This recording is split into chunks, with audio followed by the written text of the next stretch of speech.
Shtemi mirëdita dhe mirë se erdhët në transmetimin tonë të drejt për drejt, si çdo mesditë do jemi në shoqërinë e emisionit Me Zemër të Hapur dhe ashtu siç po e ndiqni edhe nga fleshi jonë informativ, ditën e sotme do të flasim pikërisht për një ngjarje që ka ndodhur vetëm pak ditë më parë dhe që ka tronditur Tiranën. Kush është ngjarja që ju njofton ky flesh informativ? Na njeh pikërisht gazetare Eriselda Martini me kronikën e saj, e ndjekim këtë kronikë dhe rikthehemi menjëherë me një intervistë drejt për drejt dhe ekskluzive me gjyshin e vajzës 26 vjeçare e cila është përdhunuar nga babai.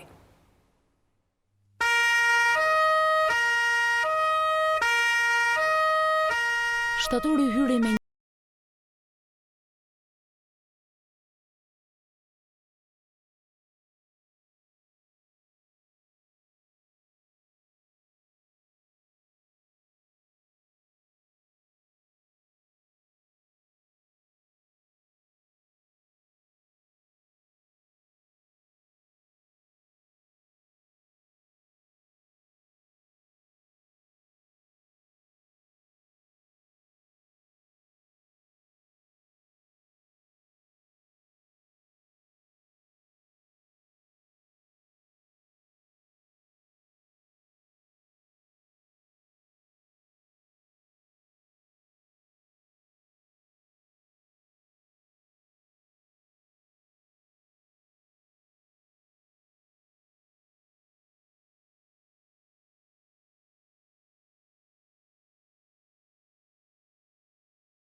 Jemi në Tiranë, jemi në zemër të kryeqytetit. Kjo është shtëpia dhe banesa ku ka ndodhur pikërisht incesti.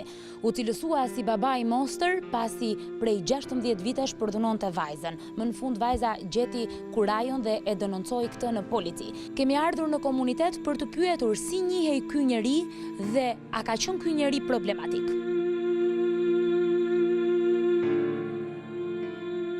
Ju banoni për vitesh në këtë lagje? Po, den baba den. Den baba den, një pyetje të shkurtër. 23 vjet kam unë, si nuse një. Po. Personi në fjalë, i cili besoj se e pat në media, bëhet fjalë për po. E njihnet? Si komshin, si një. Që do bënte këtë veprim nuk na i shkonte mendja. Po si ishte si njeri? Po si një njeri i larguar. Ishte i dhun shumë vite më përpara kishte zankame të vjerrin. Po. E dëgjonim që thrisin e bërtin se po se për çfarë? Shikonim gjithmonë me të bien, dilte bënte. Po kush mund ta besonte se mund ta bënte me fëmin, asnjëherë se besuan. Ai vinte blinte ndonjë këtu? Po. Do blej për gocën thashë. Për gocën edhe unë shikonja nga njerëz se sa gjëra kështu shikonja kështu po thesha inshallah jo. Çfarë shifsha për shembull? Jo, veprime me vajzën, jo. Unë, për shembull, kur e shikonja që rrinin vete, theshim nganjëherë, mos kush e di ky njeri, mos kush e di bën ndonjë veprim me vajzën, po kur theshë vajzën dilnin benin. Vinin më pyesin mua me qanë tërë ditën. Po ai më theshin mua fjalavin që a mos ka ndonjë gjë të keqe me vajzën? Jo, i thesha, unë e shikoj vajza. Ngjitur me këtë banesë, ku babai jetonte, ku babai monster siç është cilësuar jetonte, është një kopësht. Një individ jo vetëm i rrezikshëm për familjen e vet, por një individ i rrezikshëm edhe për komunitetin.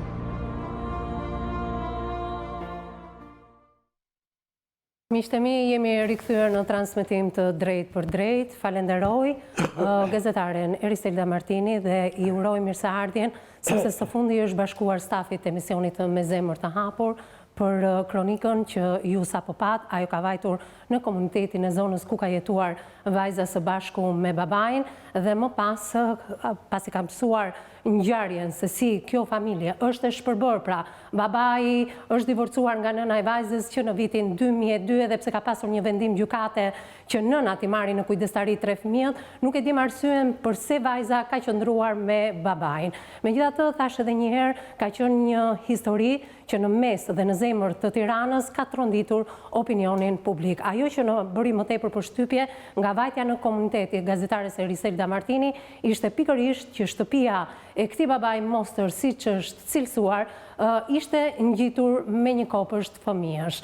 Pra, e gjithë situata nuk ka qenë kaq e thjeshtë sa u raportua në media, por ka qenë më e ndërlikuar. Për herë të parë ka thyer heshtjen gjyshi i vajzës, i cili është 81 vjeç, është babai i nënës.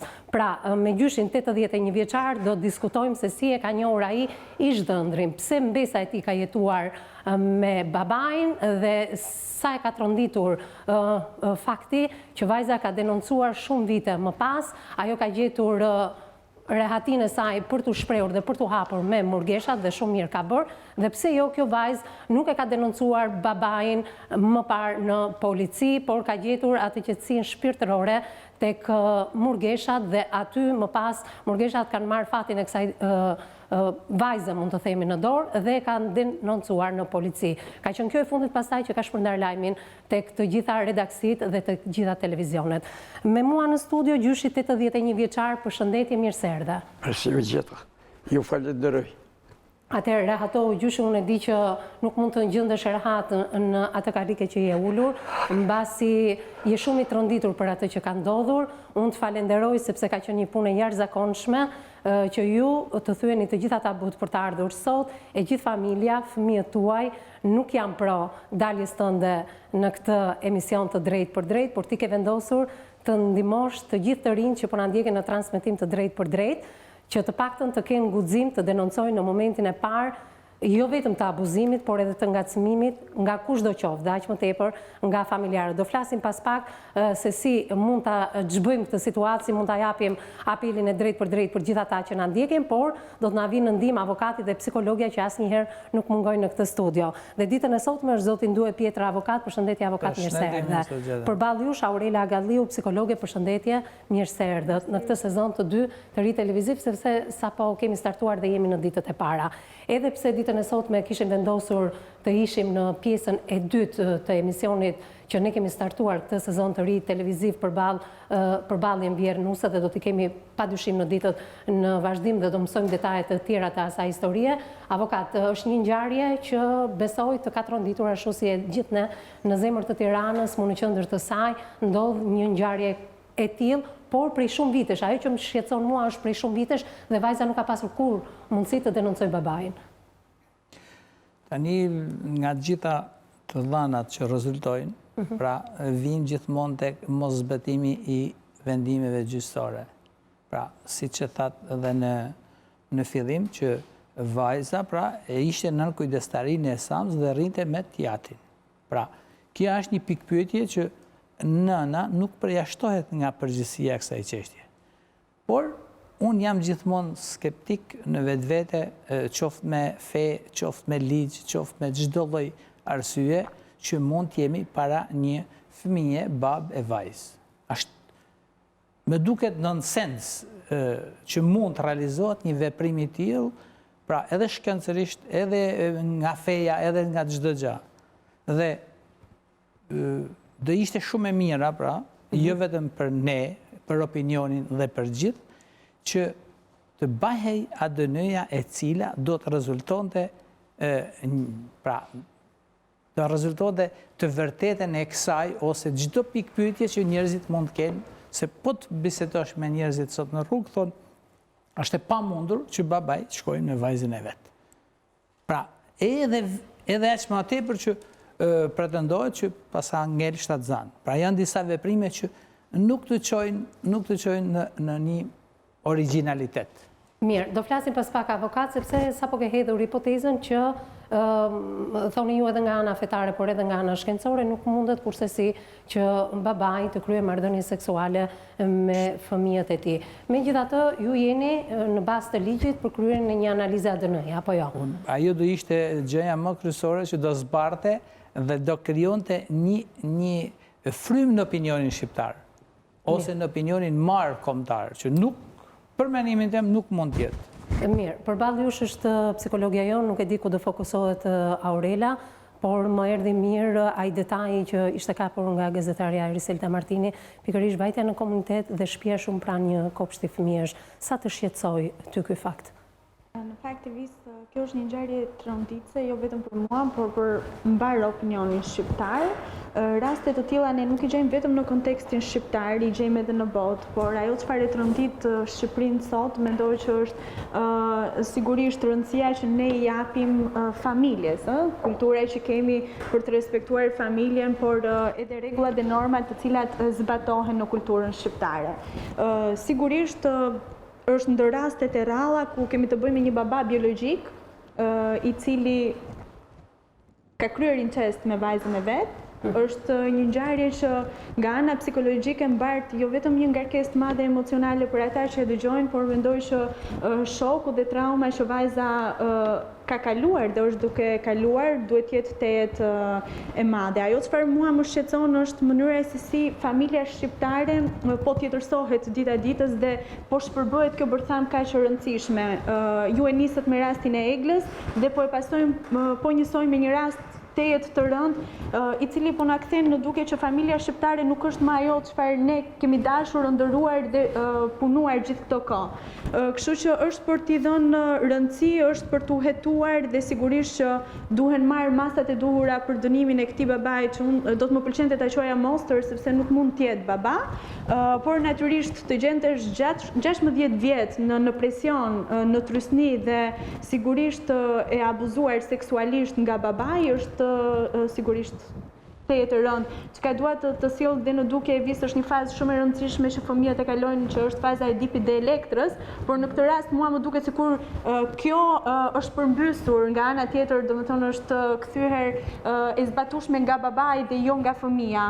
Ka shumë analizë për të bërë për mënyrën se si vajza mund ta ketë përjetuar dhe ta ketë parë këtë edhe nga ana psikologjike, por edhe nga mënyra se si e ka krijuar marrëdhënie me babain, kështu që do të na duhet ta dëgjojmë dhe të japim e 81 vjeçarit, gjyshi i vajzës, dhe do doja të dija që si e mësuat ju lajmin dhe a kuptuat menjëherë që bëhej pikërisht fjalë për mbesën tuaj?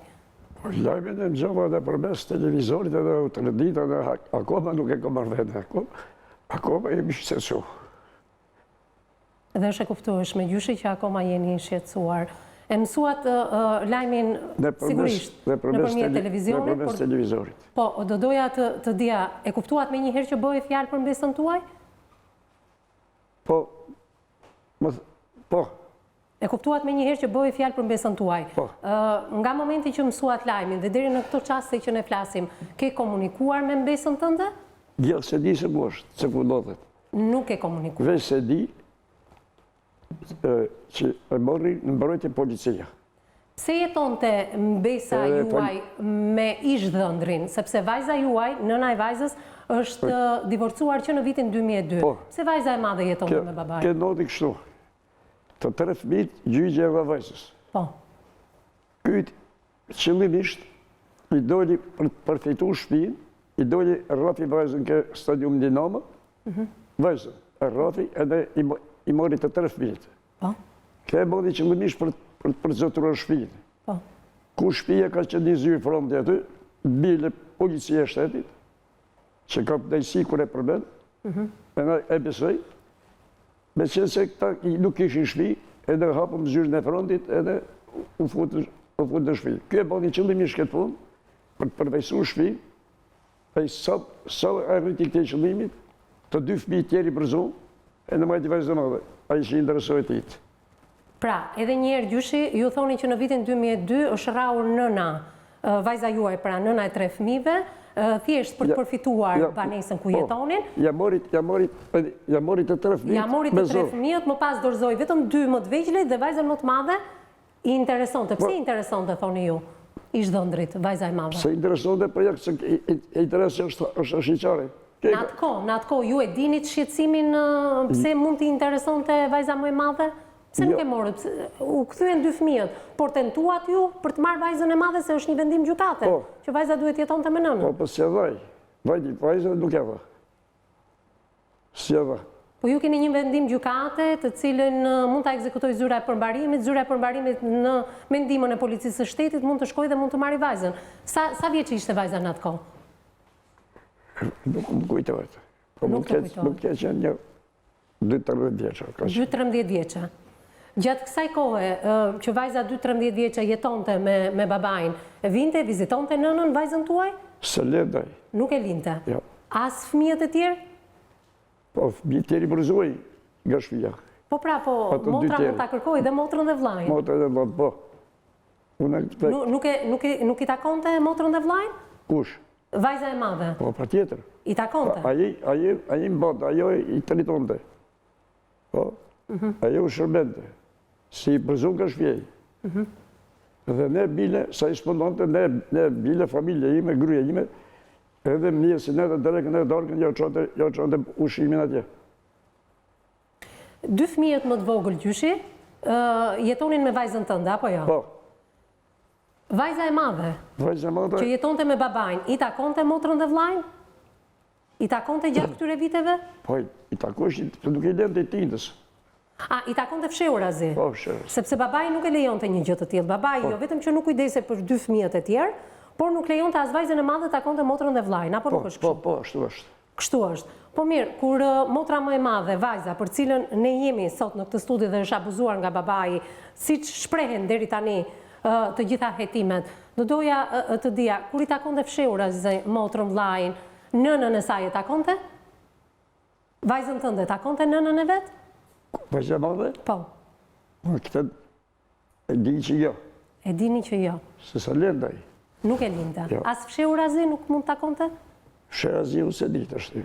Unë se më ka thënë gjë vajza. Po vajza jote kërkonte ta takonte vajzën e saj, mbesën? Pa tjetër. E ka takuar fshehurazi? Po edhe ka takuar, se më ka pason 1-2 herë që e ka takuar fshehurazi. Po mirë, vajza nuk i ka shprehur ndonjë shqetësim, nuk e kam parë të shqetësuar vajzën kur takohesh fshehurazi? Edhe ky fenomen ka 90 herë, se si që problemi nuk e di, arriti punash, shku deri në komisariat policisë. Ka e shefi krimet, edhe ata i qunë jetë atje shumë prokurorisë, ka vigjiu. Ai shefi krimet ishte ai Gimi. Po? Nuk di që kështë, se që shej kështë bë vajzës, vajzë e kështë të regu, apo vajzë ime e kështë denonsu, nuk e di si që punë atëre. Në që është i vojnë në prokurit rrëtit. Para sa kohësh ka ndodhur kjo? Pra, nuk është hera e parë që vajza ka tentuar të denoncoj babaj. Nuk është hera e parë. Para sa vitesh ka ndodhur ky denoncim? Allah i ka shumë vjetë. Ka shumë vite. Ka shumë vite dhe bile, di këta që i bëgjime. Unë e kam e takuar vetë personalisht. Ishte ushtarak i naru njëri me norma, njëri me bagazh, e një bënde për shtypje, tha si ka mundësi, tha mund, tha unë i kam për e fletë rresin, ajo është e lirë. Unë i kam për e fletë rresin, tha qara kësë rrepët në murkë. Tha kretari. E në mërë pa mësi se se e motra i bonja të ljojna, se se mbylje qeshën e kushë mjullu, nuk e di. Këtë rast i gjitë pari të. Sa vjeç ka qenë vajza në atë kohë? Mund të ma thoni pak?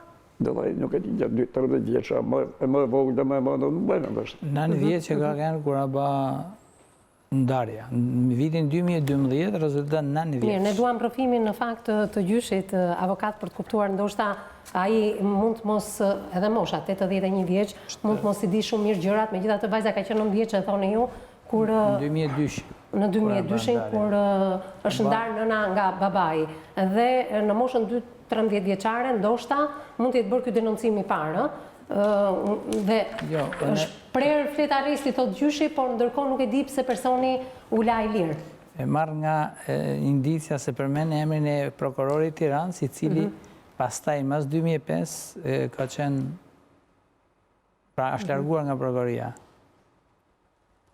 Megjithatë, ne do ta sqarojmë nga prokuroria se Eriselda Martini ka dërguar një shkresë zyrtare pranë organit të prokurorisë, por mbasi të rrëfehet gjyshi në këtë studio, do të lexojmë dhe do të ketë mundësi edhe mendimin e regjisë, të gjithë ata që po ndjekin në transmetim të drejtë për drejtë, se kush është përgjigjja që prokuroria na ka kthyer ne, të paktën nga pretendimet që gjyshi 26 vjeçares deklaron në këtë studio. Ja, më ndihmon në regjia në këto momente, ku Prokuroria e përgjithshme ka kthyer përgjigjen nga verifikimet e kryera në statistikat e prokurorisë nga viti 2005 në vitin 2018, nuk rezulton të jetë regjistruar procedim penal në ngarkim të këtij shtetasi.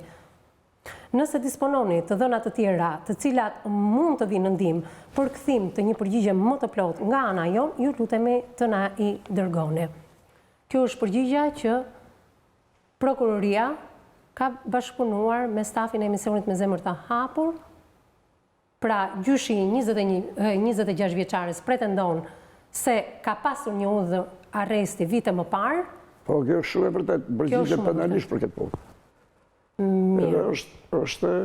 Megjithatë, kjo është përgjigja që prokuroria neve na ka kthyer gjyshi dhe unë do doja të isha transparente edhe me organin e hetimit. Megjithatë, në qoftë se ju keni prova dhe fakte, mund t'i paraqisni ato në këtë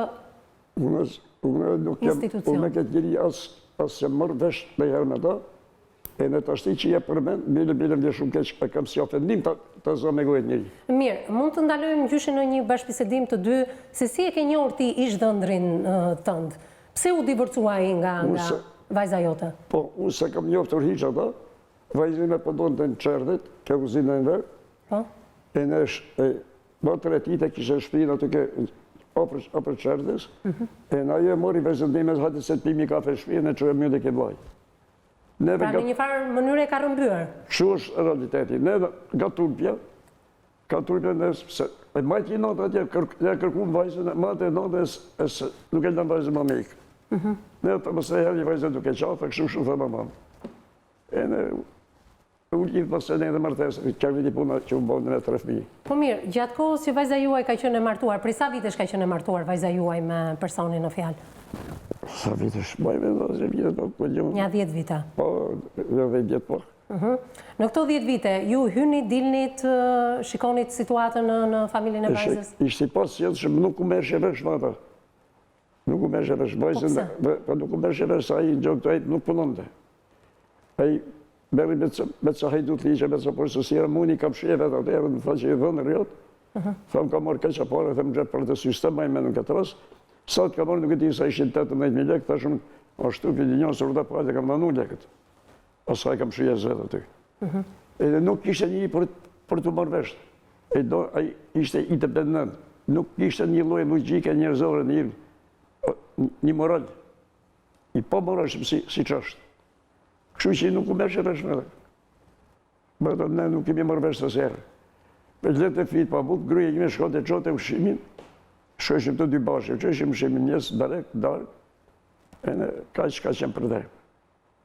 Po, do doja të ndalonim këto ditë që doli lajmi në për media dhe ju nga mediat mësuat faktin tronditës, të cilin si pas jushë e keni denoncuar edhe më parë, ju thoni që ka pasur një urdhër arresti për ish dhëndrin tuaj, por që nuk u ekzekutua asë njerë dhe aji person gjënde i lirë. Kjo është e valë, është e vërtet, këte urdhër arresti bila është bon nga Vegjiu, nga kretari i rrethit. Mirë, ndalojmë pak, vajza juaj, kur mësoj lajmin nga televizionet pak ditë më parë, si e përjetoj? Ishe e shqetsume, nuk ishte parë, veç për fliste e shqetsume. është shumë e shqetsume? Shumë e shqetsume. Ka tentuar të takoj vajzën? S'nuk di. Ka tentuar të takoj vajzën? Ka shkuar në polici për të kërkuar, sepse vajza thoni ju është marrë mbrojtje nga policia. Po, kështu e di. Unë e di që kështu është, kështu të thë vajza, është morë mbrojtje nga policia, shumë në tjeka ta murgesh, ata nuk e di si që puna. Po. Pse shkon të vajza të kë murgeshat? Ishit në djeni të këti fakti? Jo, e mori policia në kujtësërien e nuk e di se si e shkojë. Po kush e ka denoncuar fillimisht në polici? Sepse lajmi konstaton që ishin murgeshat që vajza ishte hapur me to dhe ka të reguar tek murgeshat që ishte dhunuar seksualisht nga babaj prej kaq vitesh. Po. Ishin murgeshat që kanë denoncuar në polici? Po. Po vajza qëfar bënde tek murgeshat? Pse kështë shkuar atje? E mori policia në mbrojtjen e përfunduar tek e murgeshat, e i gjeti vena, nuk e di si që puna. Pra nuk kanë qenë murgeshat që kanë denoncuar? Edhe mund t'jenë ato, nuk e di. Edhe mund t'jenë ato. Me qëfar mere vajza? Kurta? Vajza, mbesa jote, me qëfar mere? Shtimet, atjerë, me smeri ma si gjanë, me që merë. Ishte shtëpjake, rinde në shtëpi? Po. E izoluar, kishte shoqëri, dilte, Kishte jetë sociale? Jo, nuk isha shoqëri veç me teatr. Vetëm me teatr? Edhe në pazare, do. Disa ja që ka prastisur, asë më kanë folë, asë më kanë folë. Dilte në orë bona, dilte ka një maj, me të bine, nuk u flisje. Asë nuk u flisje, asë nuk u folje. Pra, ju thoni që vajza ka qenë vazhdimisht në tutelën e babait, kudo që shkonte, ajo rrinte o në shtëpi e mbyllur, ose kudo që shkonte ishte shoqëruar vetëm me babai. Kjo është roli. Mirë, do flasim pas pak se çfarë shkolle ka mbaruar vajza, ka pasur mundësi të mbarojë shkollën vajza. Të flasim pak edhe për fëmijët e tjerë, për motrën dhe vllajin e mbesës tuaj që jetojnë me vajzën tënde, këto dhe shumë detaje të tjera miqtë e mi, vetëm pas pak me njëherë mbas hapësirës publicitare. Jemi rikthyer përsëri në transmetim të drejtë për drejtë në studion e emisionit Me Zemër të Hapur. Jemi diskutuar me gjyshin 81 vjeçar se si e ka njohur ai ish dhëndrin dhe babain mostër të paktën të cilësuar nga media. Megjithatë, jemi përpara prezumimit të pafajësisë, zotëria gjithmonë ka pretenduar se është i pafajshëm. Ne nuk e dim arsyet që vajza është shprehur tek murgeshat në lidhje me babain dhe abuzimin që ai ka bërë për vite me radhë. Ngjarja është rënditse sepse kjo familje ka jetuar në qendër të Tiranës, mu në zemër të saj, dhe ju e pat që shtëpia ku vajza ka jetuar me babain, edhe pse një vendim i gjykatës së Tiranës në vitin 2002 i ka takuar kujdestaria nënës për 3 fëmijë, 2 fëmijët më të vegjël kanë shkuar për të jetuar me nënën dhe vajza më e madhe në moshën 9 vjeçare ka jetuar me babain. Në moshën 26 vjeçare vajza është shprehur tek murgeshat për atë çfarë po ndodhte në jetën e saj. Ne nuk e dim nëse mund të jetë një trilli vajzës, por që nuk e besoj sepse gjyshi pak më përpara drejt për së drejti dhe ekskluzive thanë që nuk është hera e parë. Prandaj ne jemi drejtuar prokurorisë këtij organi për të na dhënë një sqarim zyrtar në lidhje me pretendimin që gjyshi ka pasur këtë ditë me gazetaren Eriselda Martini, pikërisht që edhe më parë vajza ka denoncuar rreth moshës 12-13 vjeçare, është prerë një flet arresti sipas gjyshit, por që nuk është ekzekutuar asnjëherë. Me sa duket policia në atë kohë apo organi i hetimit nuk ka gjetur provat e mjaftueshme, por ajo çfarë na ka shqetësuar më tepër është që shtëpia ku ka jetuar ky baba së bashku me vajzën, dhe nëse janë të vërteta të gjitha pretendimet e kësaj vajze, ka jetuar pranë një kopshti fëmijësh. Në fakt që në momentet e para të këtij transmetimi, përpara se të dëgjonim gjyshin, nga ambientet e para burgimit ka telefonuar pranë redaksisë emisionit Me Zemër të Hapur protagonisti i kësaj ngjarje, babai i vajzës. Le ta mirpresim se çfarë ka për të thënë ai përballë ish-vjerrit. Alo, përshëndetje. Përshëndetje. Rat Partizan. Flas nga burgu i Vaçarit. Po.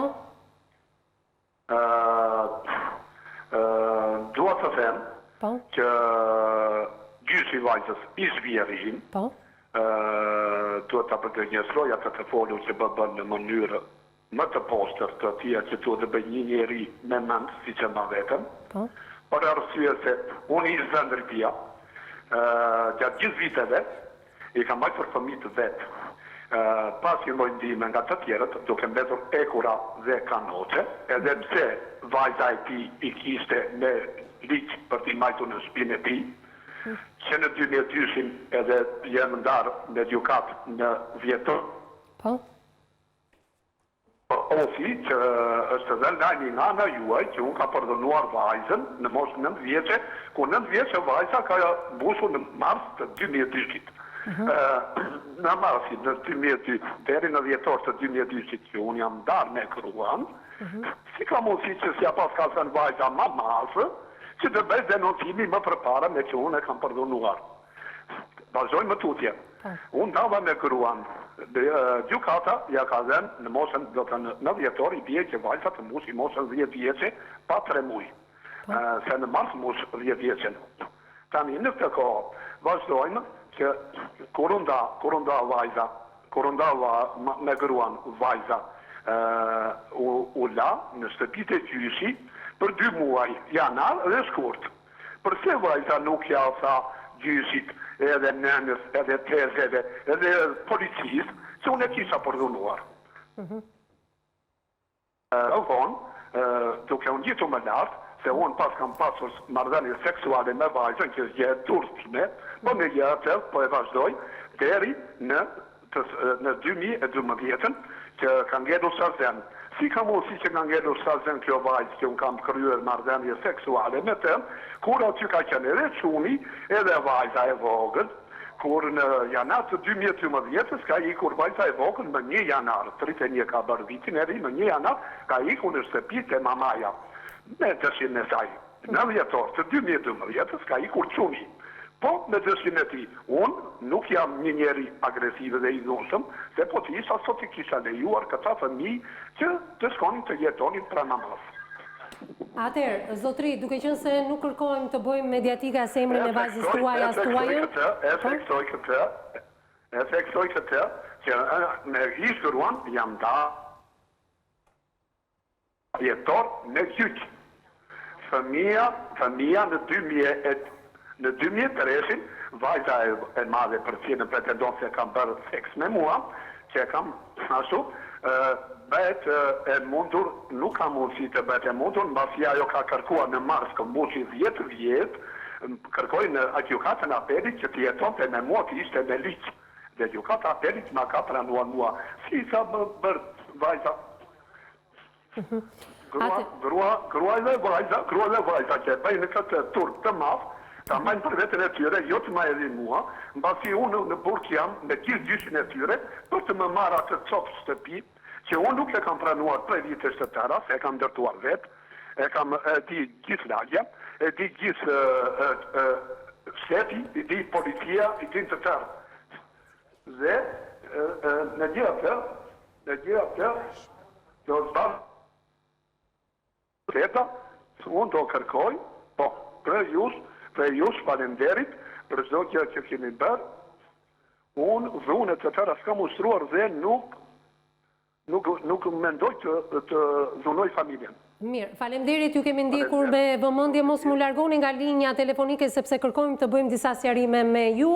Ju thatë pak më përpara që ju keni deklaruar që unë kam kryer marrëdhënie seksuale me vajzën time, ndërkohë ka qenë në një komunikat të shpërndar nga policia e shtetit në media për sa i përket rastit tuaj, pra ne nuk jemi ata që kemi konstatuar dhunën seksuale në shtëpinë tuaj. Kjo ishte një sqarim për ju dhe për gjithë ata që po ndjekin transmetim të drejtë për drejtë. Ju kemi dëgjuar me vëmendje, kjo është e vërteta sipas jush, e vërteta sipas gjyshit është ajo që ka deklaruar gjyshi drejt për së drejti, ajo çfarë ka dëgjuar gjyshi në media.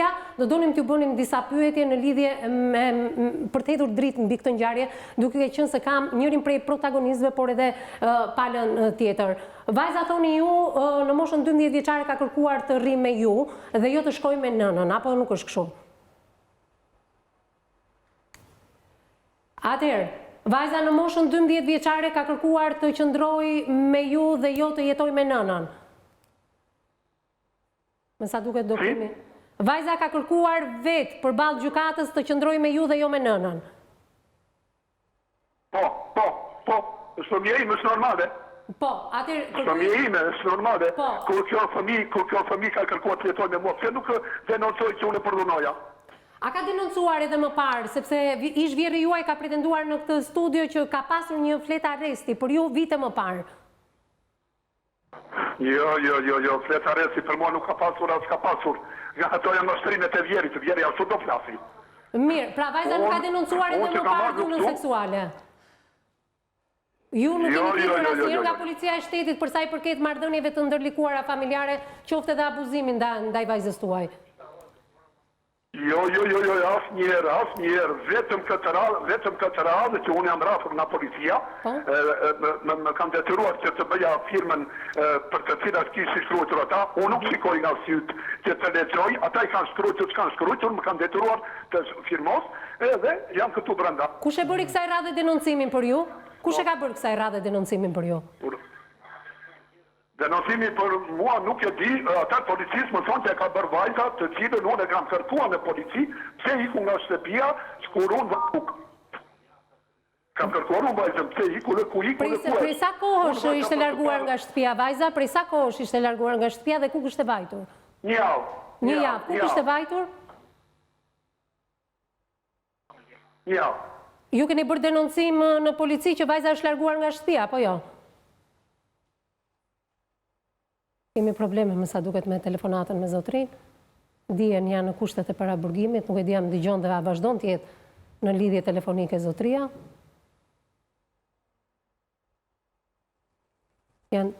Atëherë, zotri më dëgjon?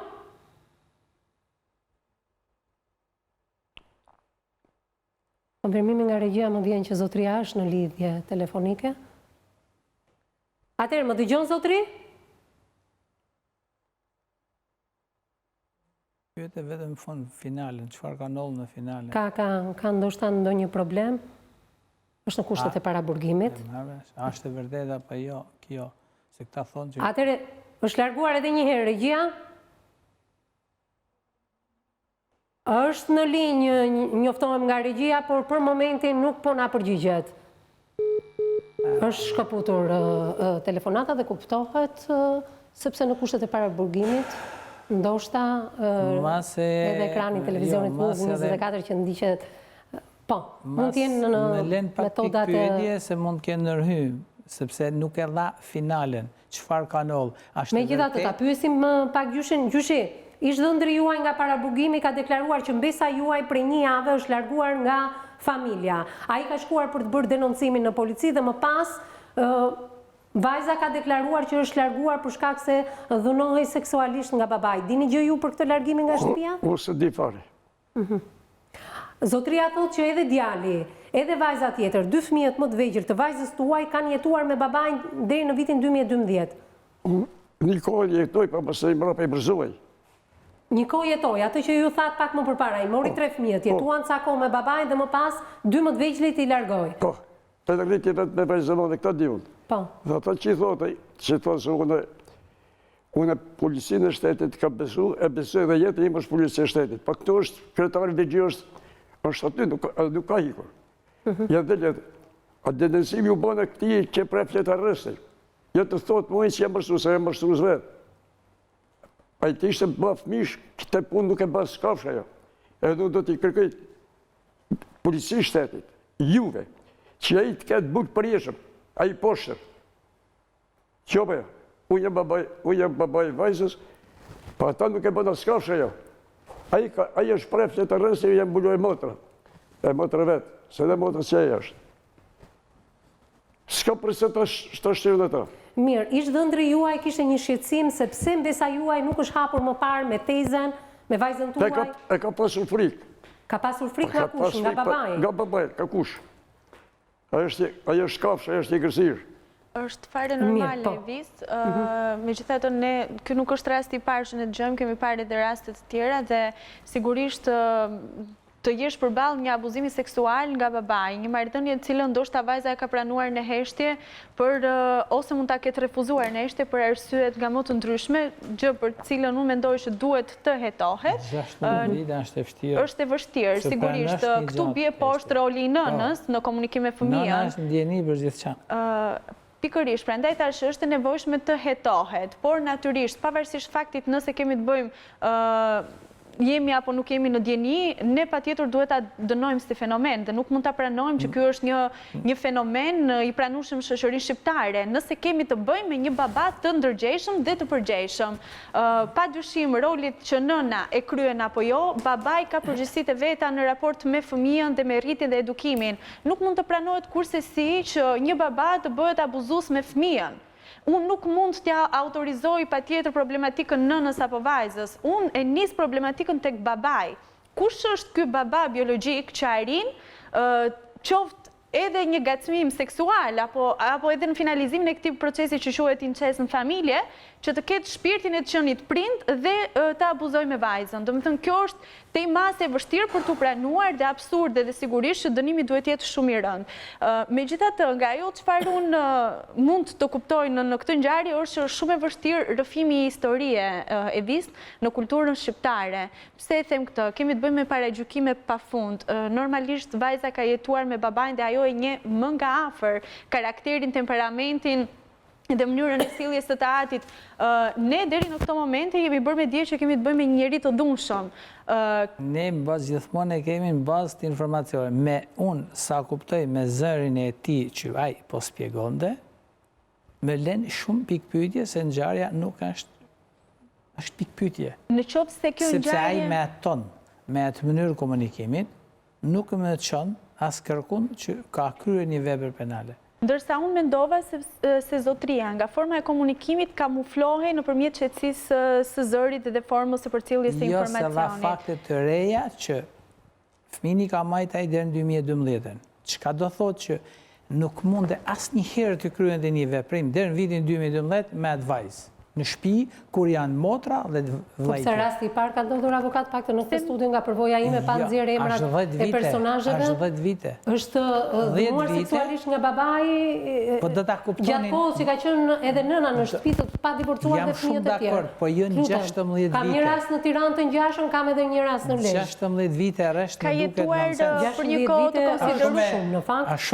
Është, por mos harrojmë që ka jetuar me tjatin dhe normalisht mënyra se si ai ka induktuar një sjellje tek fëmia mund ta ketë bërë që ajo të mos kërkojë ndonjë ndihmë dhe të mos shprehë diku. Pastaj kemi edhe këtë fenomenin tjetër, që është sjellja dhe ndjenja protektive që zhvillohet nga vajza tek babai. Nuk jam nën, por ama asnjë nën nuk arrin që mos ta kuptojnë fëmijën e vet çfarë po i ndodh. Absolutisht, por po flasim. Sipas gjyshit nëna kishte kohë që nuk takohej me vajzën. Eksakt. Vajza gjithmonë në fshehtësi dhe shumë pak. Dy vajzat, dy motra dhe djali kanë ndaj 10 vite pas ndarjes me babain.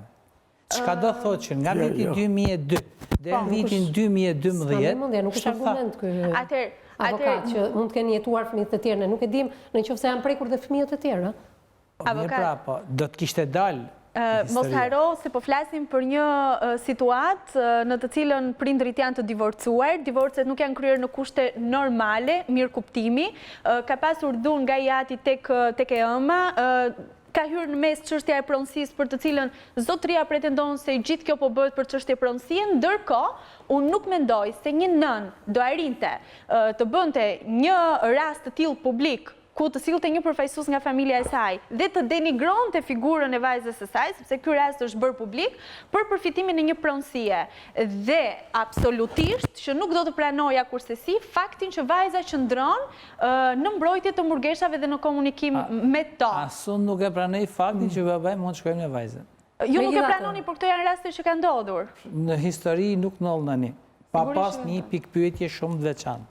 Zotria ka mundur të largohet, thash, është në kushtet e paraburgimit, nuk e di nëse është larguar me dëshirë apo jo, apo e kanë larguar pjesa e personelit të paraburgimit të Vaqarit, këtë gjë ne ende nuk e dim, por më duhet të flas pak me gjyshin për sa i takon urdhrave të mbrojtjes në dijenin time, të paktën siç më raporton gazetarja Eriselda Martini, vajza juaj është shprehur tek gazetarja që ka pasur 4 urdhra mbrojtjeje. Është e vërtet apo jo? Po, ka pas urdhra mbrojtje, ka pas. 4 urdhra mbrojtje. Përse është pajisur me 4 urdhra mbrojtje? Urdhra? Nga 2002 deri në momentet që flasim, në 2018, pse? 16 vite, 4 urdhra mbrojtje. Po e rrifte vajzën. Edhe pse të divorcuar e rrinte vajzën?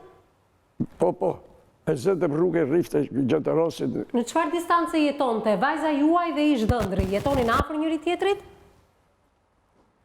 Afër ka qenë. Afër kanë qenë, edhe pse të ndarë afër. Jo, ai ishte ku janë zyret ai senator ku ka shtëpinë sot. Po? Kjo ishte nga gjykata. Nga gjykata. Apo më poshtë, më lart, ku do të jeton tek ai pjesë.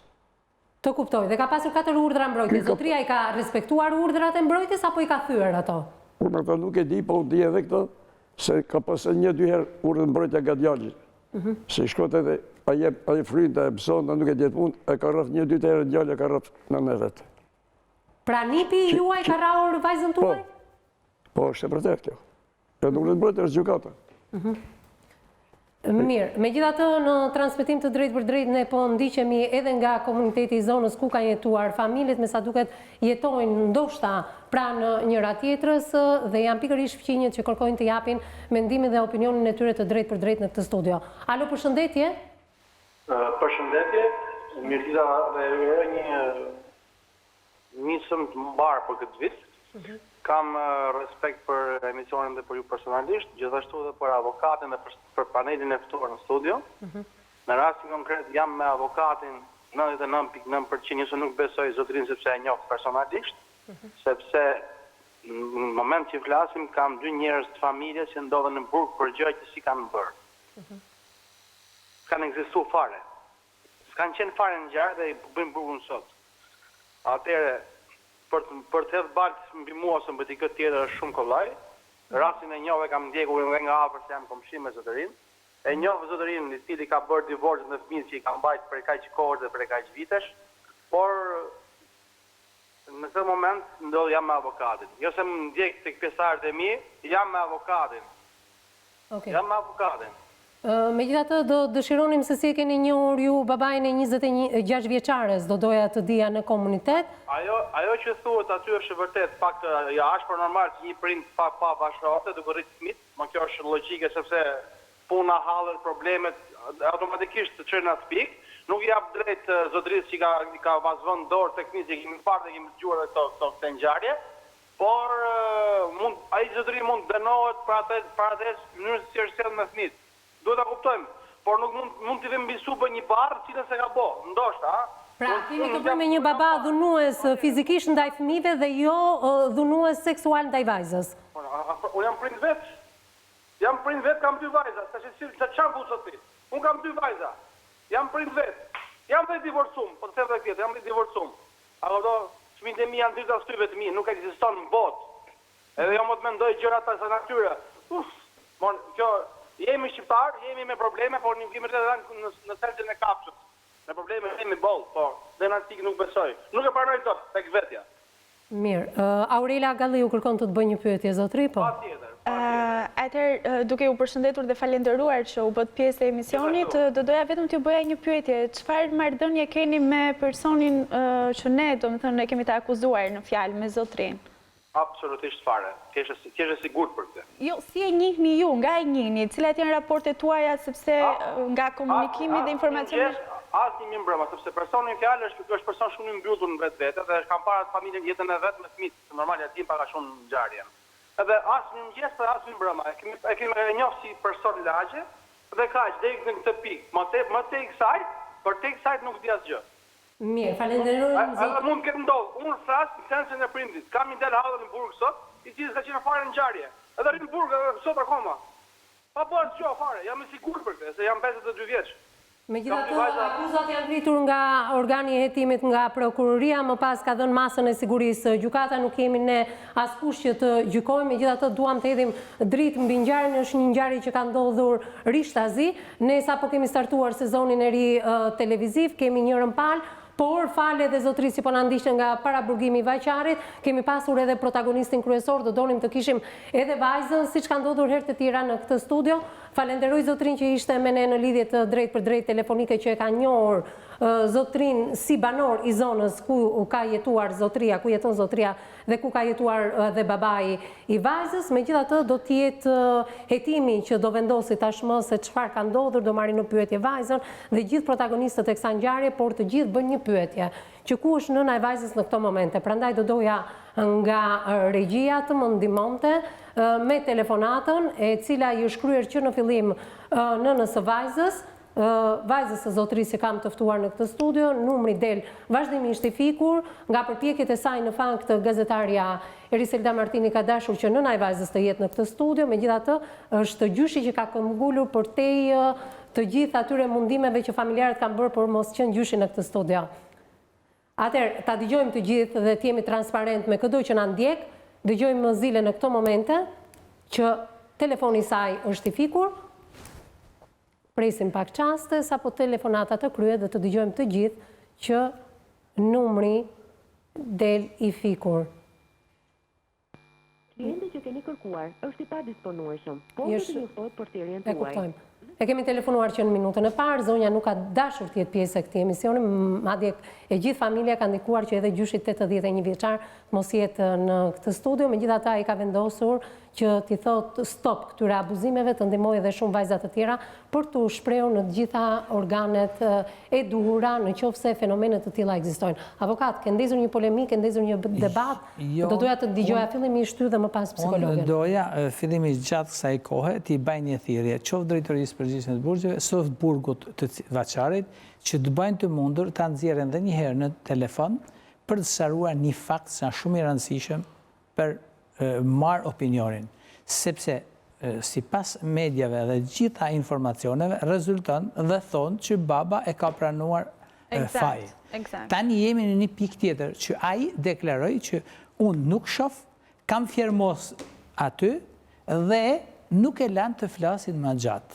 Pra, unë mendoj që me njëherë jashtë bërë telefonat nga institucionet e këtij shteti për mos ta zbardhur këtë çështje ashtu siç e pretendon ai, pavarësisht se ne kemi mendimin tonë, prokuroria ka mendimin e vet, familjarët ka mendimin e vet, por e vërteta na mjeti edhe ne pikpyetje që do ishte shumë e mira në emision ai ta thoshte çfarë ka ndodhur në të vërtetë.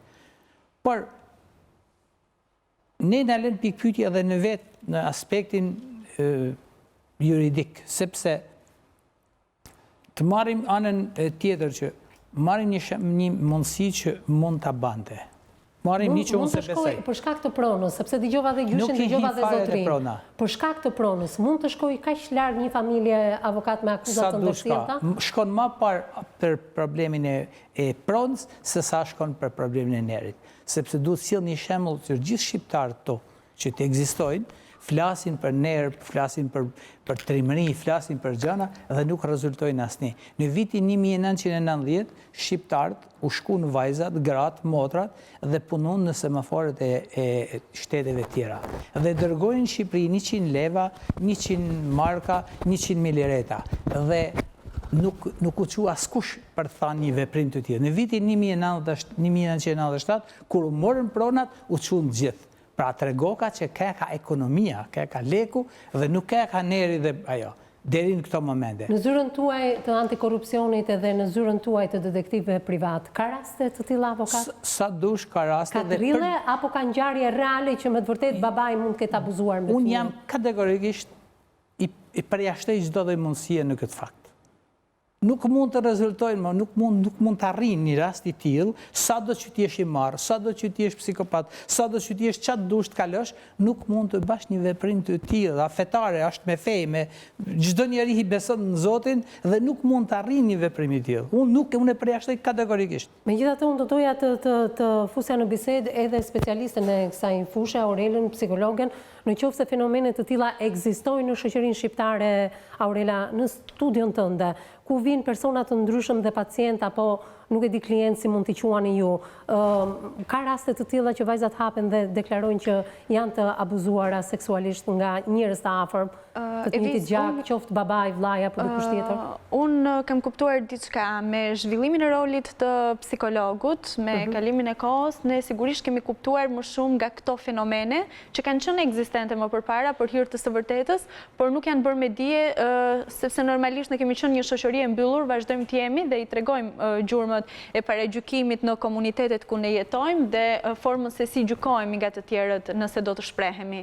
Kështu që roli i psikologut ka mundësuar që këto fenomene të bëhen të dukshme dhe mendimin e tyre dhe të kuptojnë pse ka ndodhur dhe të marrin format e duhura të trajtimit. Sigurisht që do ta pohoj me bindje të plotë që në kontekstin shqiptar ka abuzime dhe nuk është rasti i parë ky, por unë thash, është një nga rastet më të rralla në të cilat ne gjendemi me abuzime që babai kryen ndaj fëmijës, por flasim për babain biologjik, nuk flasim nëse kemi të bëjmë me njërkun apo me bashkëtuesin e mamas vajzës.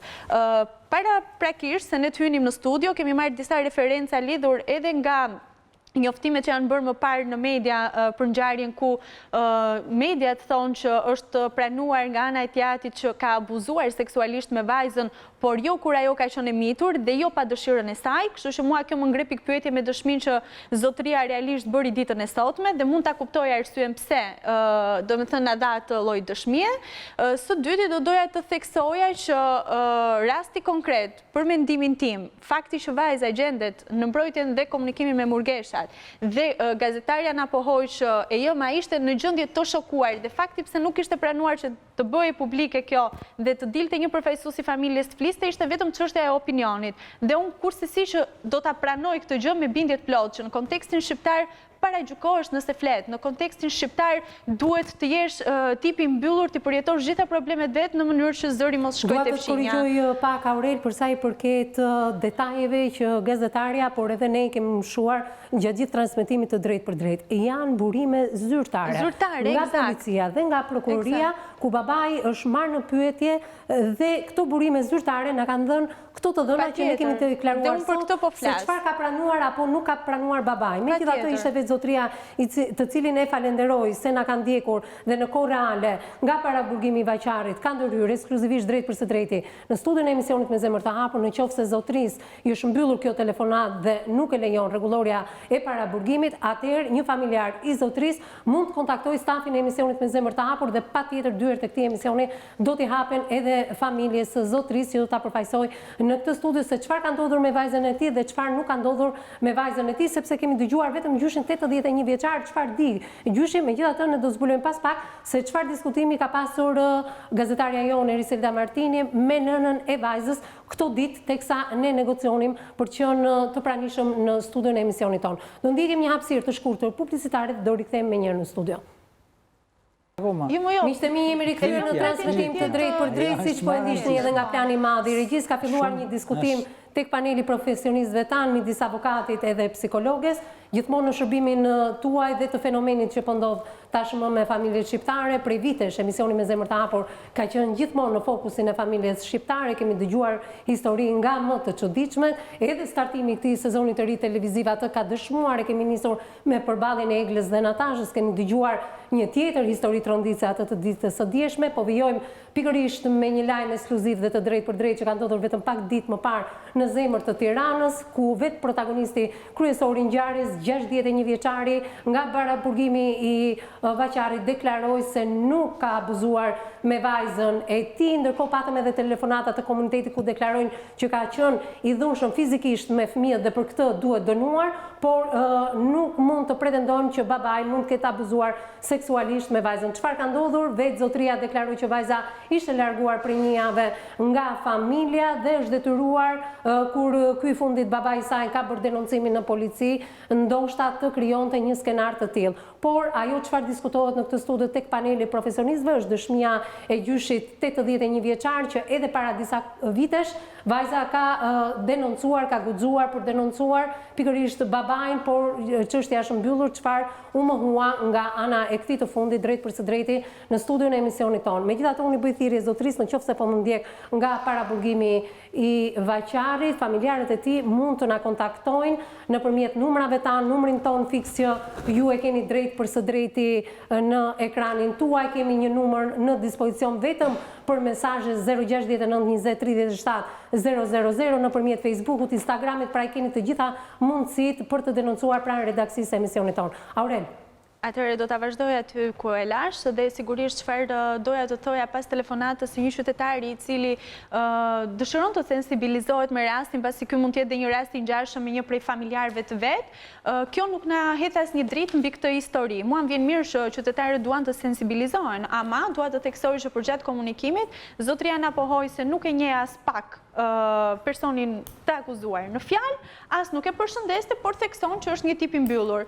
Dhe fare natyrshëm e njoh shumë mirë, po nuk kam kontakte. Por nuk kam kontakte. Tani në momentin që nuk ka kontakte, mua më lind dyshimi se sa e njeh realisht këtë person, sepse ne jetojmë për vite me radhë me familjarët tanë dhe krejt papritur ndjehemi dhe gjendemi të zhgënjur si pasojë e sjelljes dhe mendojmë se nuk i kemi njohur. Realisht për të njohur njeriu duhet shumë kohë dhe duhen shumë sprova që të arrish të kuptosh me kë ke të bësh, dhe në rastin konkret me një fëmijë. Sigurisht nëse kemi të bëjmë me një tip të mbyllur, sigurisht kam dyshimin tani se sa një person i mbyllur mund të shpreh anën e vet emocionale dhe marrëdhënien me fëmijën.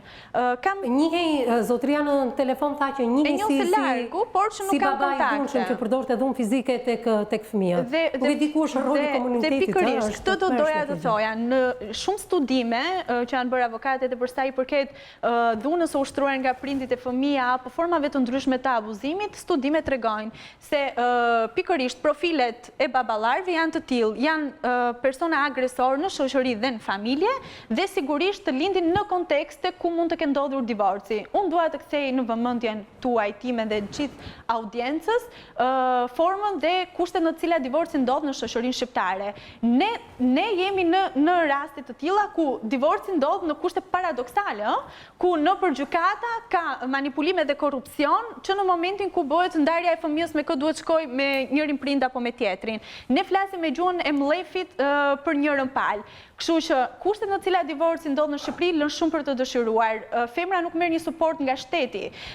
Familja që ajo do të krijojë, kushtet e reja në të cilat do të gjenden janë tej mase të vështira, faktori papunësisë, paragjykimi, diskriminimi ndaj figurës femërore e të tjerë.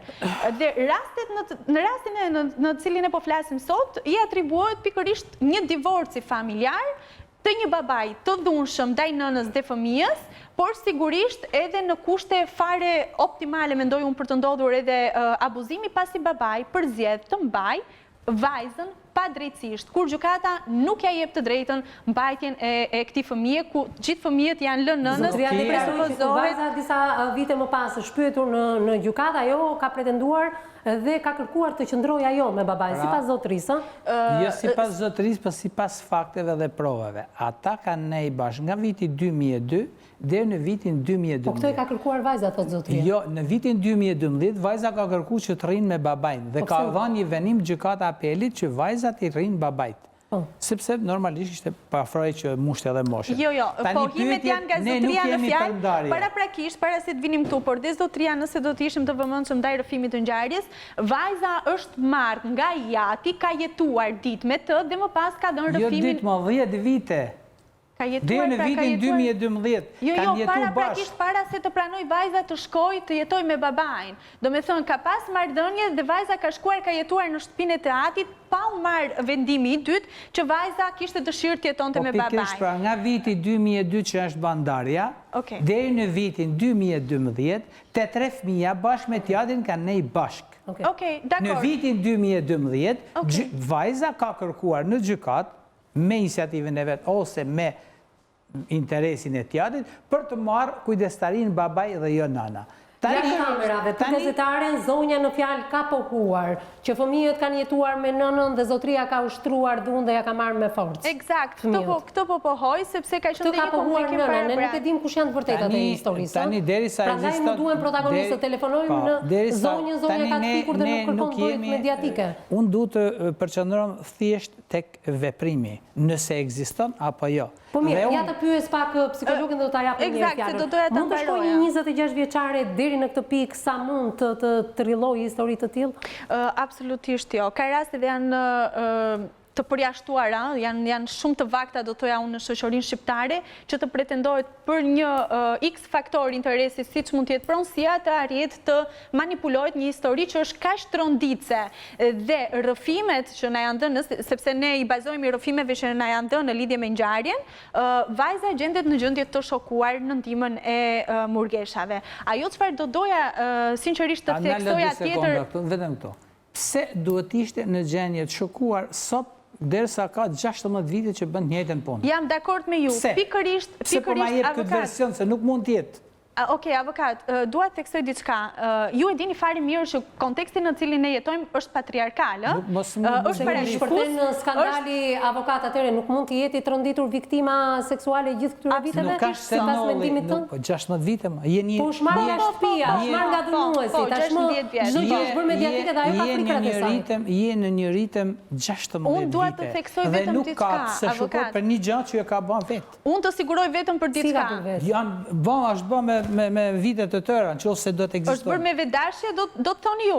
Atëherë për çfarë babai po flasim? Për çfarë figure atërore po flasim shoqërinë shqiptare, sepse unë tani po ndihem e friksuar, nëse kjo do të fare, po juve e deklaruat dhe thatë nga statistikat tuaja të nga studimet e kryera, jo vetëm në Shqipëri, por në botë. Një pyetje. Në botë ekzistojnë këto gjëra? Patjetër që ekzistojnë. Sipas statistikave çfarë? Keni informacion të saktë? Jo, unë sikur se thash nuk mund të marr një statistikë për sa i përket vendeve të botës se sa mund të jetë numri, ama mund të them vetëm diçka ndue, sepse ne jemi në hulumtime shkencore vazhdimisht dhe bëjmë kërkime shkencore. A mund shkojnë nana me djalin?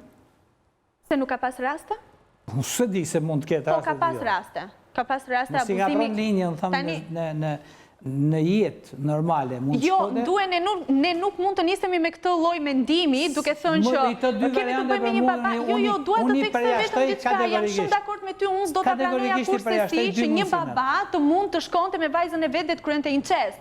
Ama në çdo lloj studimi dhe në çdo lloj fenomeni ekzistojnë hipoteza. Dhe nëse ne nuk e kemi një hipotezë të cilën do të shkojmë ta vërtetojmë, ne nuk mund të flasim nëse fenomeni ndodh apo jo. Nëse unë dal si ju sot dhe them, por nuk ka asnjë lloj mundësie më të kenë ndodhur kjo histori, atëherë këto histori do të mbeten në hije dhe nuk do të bëhen publike. Unë të them vetëm diçka me bindje avokat, nëse media nuk do të kishte ekzistuar, nëse nuk do të ishte kaq e zhvilluar teknologjia, nëse shoqëria shqiptare nuk do të ishte emancipuar, zhvilluar në bazë të profesioneve të reja, siç është profesioni i psikologut apo profesione të tjera mbështetëse ndaj individëve, ne sot do kishim zero fenomene publike dhe kjo do të ishte një gjë që do të shqetësonte shoqërinë shqiptare në mas, siç ka ndodhur në të kaluarën tonë të zezë. Prandaj unë sot jam këtu si profesioniste për t'i thënë jo këtyre fenomeneve dhe për t'i dhënë dorën.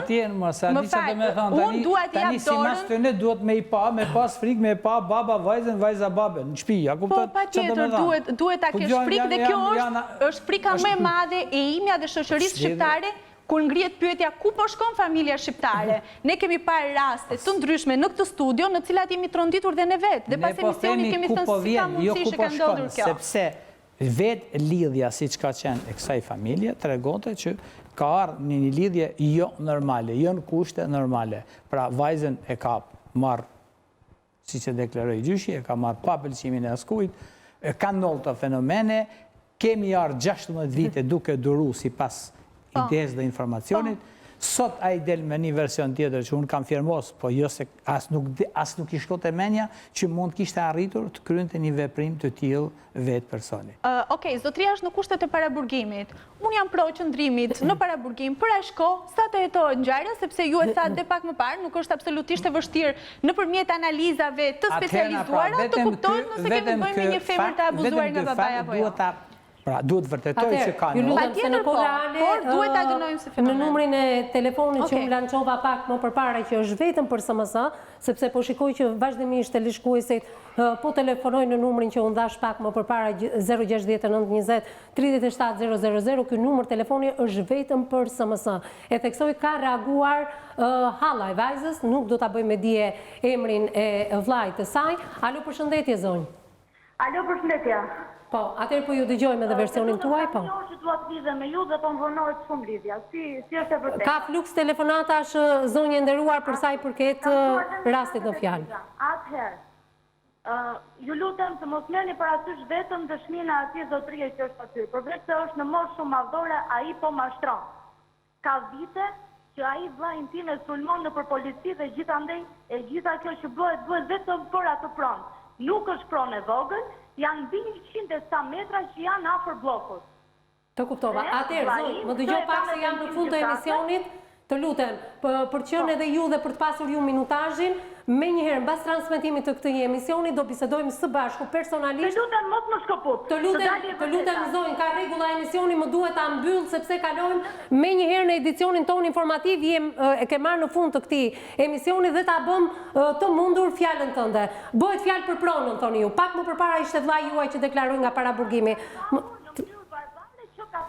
Atëherë, vetëm më dëgjo pak zonjë. Duhen emisione të tëra për të sqaruar situatën në shtëpinë tënde, në familjen tënde, në familjen e vllajt tënd. Prandaj, që nga dita nesërme, ju pres personalisht, duke mos e shfaqur portretin tuaj tek publiku siç kemi ruajtur anonimatin e vllajt tuaj, mbesës tuaj dhe ju dhe të zotërisë që kam në këtë studio, të vini, të diskutoni me prova, me fakte, me dokumenta dhe të jemi fair me të gjitha palët dhe të bëjmë më të mirën dhe pse jo të kontribojmë edhe në hetimin e kësaj çështje te organi i hetimit siç është prokuroria. Prandaj edhe një herë ndjes, nëse ke diçka të fundit për të më thënë, ma thuaj në këto momente se duhet të mbyll transmetimin.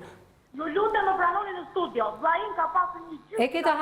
E ke të hapur studion. Dhe ju po e degeneroni në këtë lloj mënyre. Të lutem të Absolutisht nuk po degenerojmë, të lutem zonjë. Në qoftë se do të degeneronim, nuk do t'ju merrnim ju, nuk do të dëgjonim zërin e vllajt tuaj, këtu po dalin fakte dhe prova tjera që ditën e nesërme ju jeni e gatshme të vini në këtë studio dhe jeni e mirëpritur. Faleminderit edhe një herë, avokat, për ta përmbyllur, ndoshta edhe Halla ka të drejtën e saj, do vim prova, fakte konkrete, ju jeni i mendimit pro, me sa duket zotërisë që diçka ka ndodhur dhe mund të mos jetë thoni ju një skenar, ndërsa Aurela është fokusuar tek zotëria 81 vjeçar dhe në mbrojtje të vajzës së abuzuar siç pretendon ajo.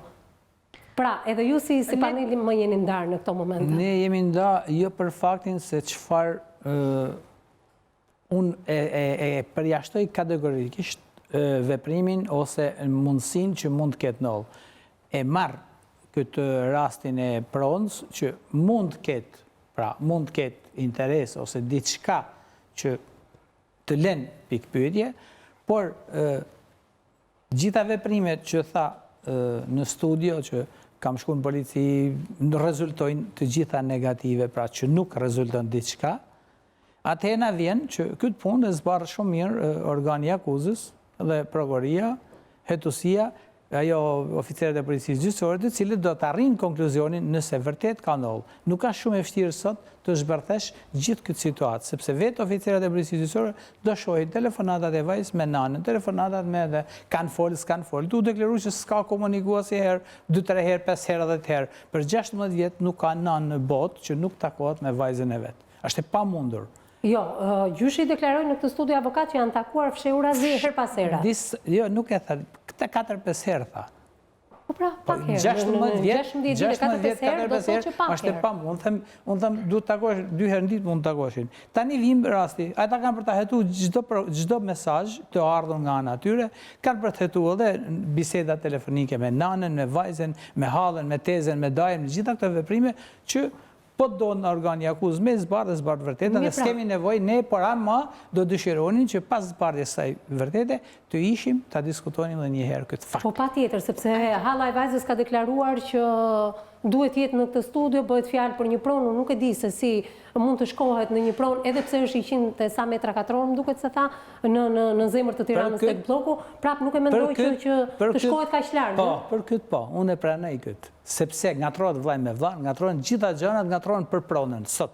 Pra nuk keni pronë. Për të marrë pronën tjetër, detyrimisht duhet të ngresh një akuzë kaq të. Të gjitha i bëjnë. Si të gjitha i bëjnë? Të gjitha i të i bëjnë për ngrit akuzën. E vetëm një gjë. Në të paktën nga policia, në burimet zyrtare tona, të është teksuar që vajza është rrëfyer tek Murgesha dhe këto të fundit kanë bërë denoncimin në polici. Pse mos ta marrim një skemë të tyre? Pse mos ta marrim edhe ne? Do doja të dija pse kanalizohesh më tepër dhe hedh dyshime mbi po një nuk 81 mund të vjeçar. ndodhi, është një rast, është një fakt që për mua unë e përjashtoj kategorikisht. Avokat, nëse Këto gjëra që thot psikologja ka ndodhur vetëm në rastet kur vajza nuk ka shtetiatit. Nëse ju thoni që kjo nuk ka ndodhur atëherë ju si jepni hapësira historisë për të Ndodhur dhe një provuar. rast tjetër, derisa u krye analiza DNS dhe ti e di shumë mirë për rastin Gurakuqi dhe doli që është babai i vajzës. E vis vetëm një minutë dhe do ta mbyll. Atëherë, nëse raste tilla nga ana juaj si profesionist do të thuhet që janë inekzistente, atëherë ne nuk i lëmë hapësirën e duhur këtyre ngjarjeve për tu hetuar. E para, e dyta, mos haro, vajza ka qenë në moshë. Okej, ne po dënojmë fenomenin dhe nuk po akuzojmë dhe motra e zotërisë duhet ta dëgjoj këtë. Ne nuk po akuzojmë, po dënojmë fenomenin. E para, e dyta, mos haro, vajza ka qenë në moshë të vogël. Është rritur nga jati duke e mësuar ai që kjo sjellje është normale ndaj babait dhe vajzës dhe në këtë lloj forme u zhvillua kjo sjellja dhe ndjenja protektive që vajza me kalimin e kohës e ka kuptuar që është forma abuzimi. Një vit, 10 vite, po jo 16 vite. Ekziston psikolog në studio, prandaj ekziston psikologjia. Ndjekim zotrin, po gjyshe. Po desha të thëmë, beqe se këtu unë jam para publikut, ose para ju si femna, unë e kam bërë vajzën time për dorë, e kam qu ke gjukata. Që po shëshi e fundit atit, unë s'mund të delërin këtë, po do të merë një vajzë dhe pytje, se që bën një vajzë me i qenë, a i poshtër. E kështu motë... Gjyshi të lutem se u ta mbyllë. Ja, një minut. Nuk deklerohet, nuk thuhet. Aja produkti vajzën time si klapsha. Vajzë, pa bigje po që po. Pra ndaj kërkuan vajzën tënde në këtë studio, po nuk na erdhi. Nuk erë vajzë. Ka morë, kështu ka shpuna po. E morë, se unë syes dile më ata. E morë vajzën, përdojnë që kam gjysh. Thash, ata zërë të kesh më bura. Motra e Lëndrit tëndë kërkon, halla e vajzës kërkon të vinë në këtë studio. Edhe një fakt. Po, ju lutem se më ta shikoj. Nuk ka fakt, avokat, te nuk e di. Unë se di që jam gjysh e nuk e djetë kjo, jetë të dishte. A i përdënuj vajzën time me përshësi. Aj, vajzën time. Ashtu. A ti thomin e pra. Kjo ka tek vajza ti, jo vajza vajzë. Pra në shfarë historia e shumë viteve më përpara. Jo, si gjithë unë se që ka bëmë me mbesë së digjo, për me vajzën time ka bëj përshësi. Ti gjithë pra sinceriteti zotë se që ka bëmë me mbesë. Ate ka dekleru vetë vetë, e ka dekleru mbesë. Nuk e ka dekleru e se, nuk në rezultat. Mirë, do të mbyllim për momentin, për ditën e sotme, këtë transmitim të drejt për drejt, sepse halla e vajzës dhe babaj nga para burgimi kanë deklaruar që kërkojnë të bëjnë edhe ata versionin e tyre publik dhe duan minutazhin e duhur në ditët në vijim. Do kontaktoj me të gjitha palët për qenë prezent në këtë studio, pse jo edhe përballë njëra tjetrës. Unë ju falenderoj për vëmendjen që na kushtua ditën e sotme. Vazhdoni të na shkruani në faqen tonë të Facebookut emisioni me zemër të hapur, jepni mendimet dhe opinionet tuaja, na ndiqni edhe në Instagram, njëkohësisht na ndiqni edhe në agjencinë e lajmeve Balkan Web. Të gjithë ju që nuk e keni ndjekur rrëfimin e gjyshit 81 vjeçar, na gjeni edhe në kanalin tonë në YouTube News 24 Albania, klikoni emisioni me zemër të hapur dhe aty gjeni të përditësuar çdo puntat të këtij emisioni. Po. Gjyshi vajzës, ai dënohet me bukë përjetshëm. Në qoftë se fenomeni është i vërtetë, thotë gjyshi, atëherë unë kërkoj dënimin maksimal dhe kapital për ish dhëndrin. Mbas ditët këndshme ritakohemi nesër në mesditë.